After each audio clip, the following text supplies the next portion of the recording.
So inciting contempt is one thing that can happen. It can actually happen. Media celebrities may incite contempt, including the media celebrities that are politicians. However, if a religious leader is faithful, would they incite contempt or rebuke contempt? We are in the midst of a crisis of contempt. We're not facing just a lack of respect, but a presence of contempt. What's there to do about it? One thing to do is to respect the addictive power of contempt. It's really addictive. If you've ever experienced it, you can recognize that a little bit of resentment and a little bit of contempt can build up into a rage. There's a lot of liveliness, and vitality, and passion that can come up. And it's great for us to be passionate sometimes and to have our vitality and vigor available to us. And contempt and rage can be part of that process of kind of a reinvigorating of activity for someone who's kind of suppressed or depressed. And then they have contempt and anger come up. That's how it can go. That's one thing that can happen. But at some point, if we do think of contempt or resentment as a kind of addiction, well, there's repenting and breaking the habit of that addiction, and then experiencing freedom, experiencing respect, gratitude, things like that.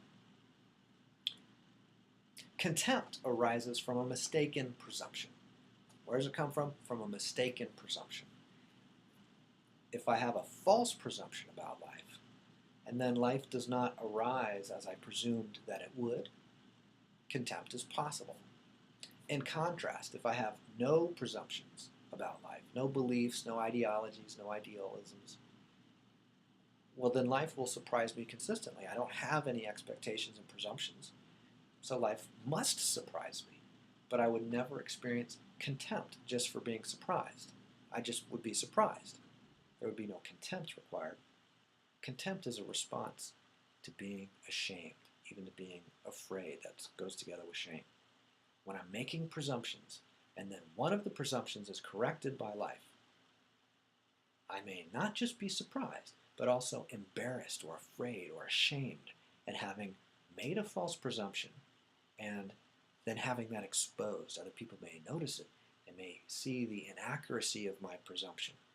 Why? Because life has exposed that my presumption was false, and I might be afraid of facing that, of being responsible for that, of being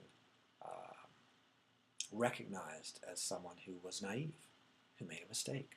So you have that innocence, and then you learn things, and they're not all that. They're have a aspect of accuracy. The language we use initially, our presumptions and beliefs.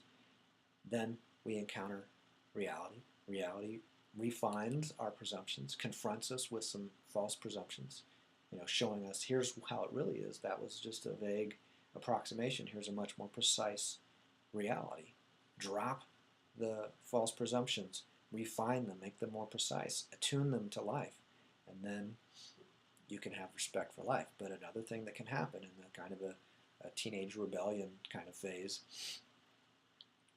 whether it's in someone's teenage years or not, someone can say, I'm going to hang on to my presumptions and I'm going to push away and reject life. I'm going to have contempt for life and worship my presumptions, my ideology, my idolatry. Now, they don't call it that. They'll say my beliefs or the truth, but that is idolatry.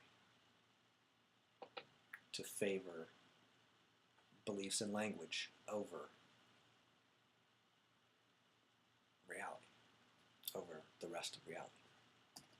So I may resist recognizing that I've made false presumptions, even resisting, recognizing it for myself, not just for other people to know it, but even for me to admit it to myself.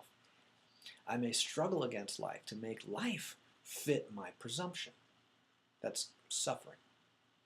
Or at least I might hide any aspects of my life that do not fit my presumptions. That's fear, shame, right? I may blame other people for being responsible for life being inconsistent with my presumptions. They taught me wrong, and it's their fault.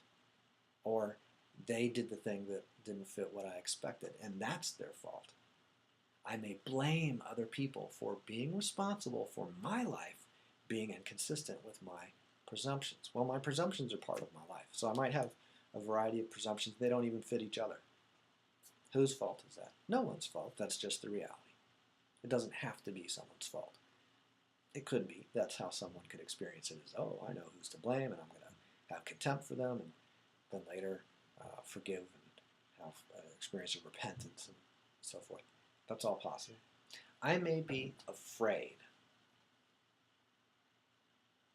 and I may be afraid because I am confused. I have some presumptions, but they're not fitting life, and so I'm afraid. I could be really scared, right? And in that fear, I could invite attention toward me and invite assistance, even by blaming and whining and raging. It draws attention, right? Now, it's not explicitly inviting assistance. It's a very inefficient use of energy in terms of, I could say, hey, I'd like some help. Could you help me? Well, to rage and contempt and blame, passive aggression and so on, or direct aggression, that isn't necessarily a good way to get assistance. Can be a pretty good way to get attention, but to actually get assistance might not work. But it raises a question if I'm contemptuous towards lots of people. Who can face my contempt and still show me respect? Even if they're rebuking me. They rebuke me firmly, but gently, without contempt. Who can face my contempt and still show me respect? Who can I trust? Who can I trust with the vulnerability of my distress? Who can I trust with the vulnerability of my shame, of my fear? Who can I trust to be a faithful religious leader? Who will recognize the crisis of contempt as also a crisis of a lack of respect, even a lack of maturity? Who will lead a revolution away from contempt and toward respect? If not us, then who?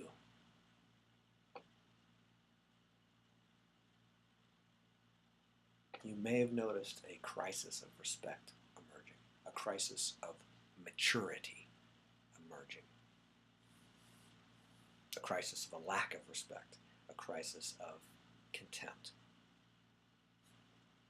a crisis of distress. Crisis tends to imply distress, right? Tends to imply sudden, unfamiliar changes. There are those who are prime, ready, willing, and able to lead through this crisis.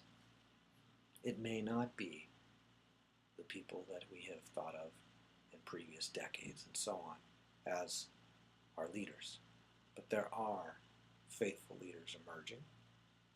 There are faithful religious leaders even now, and you may be among them.